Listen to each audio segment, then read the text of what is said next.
آپ دیکھ رہے ہیں روشن پاکستان نیوز۔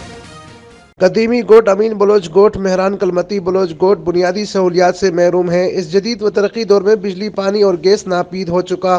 قدیمی گوٹھوں کے رہنے والوں میں محمد عثمان کلمتی، گلشیر کلمتی اور مصطفیٰ کلمتی نے میڈیا کو بتایا کہ کراچی تا ٹھٹہ نیشنل ہائی وے سے 2 کلومیٹر فاصلے پر واقع مذکورہ گوٹھوں جو کچے مکانات پر مشتمل ہیں میں پانی، بجلی اور گیس جیسی بنیادی سہولیات نہیں۔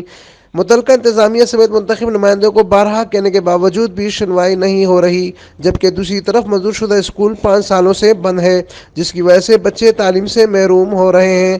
صحت کے حوالے سے ڈسپنسری تک نہیں، شدید بیماری کی صورت میں بہت سی مشکلات کا سامنا کرنا پڑتا ہے۔ ایسے میں یونین کونسل بھمبور کے منتخب نمائندے اور ضلع چیئرمین سمیت MNA و MPA ان گوٹوں کی بنیادی سہولیات مہیا کرنے میں توجہ دے۔ امین فاروقی، روشن پاکستان نیوز، ٹھٹہ، سندھ۔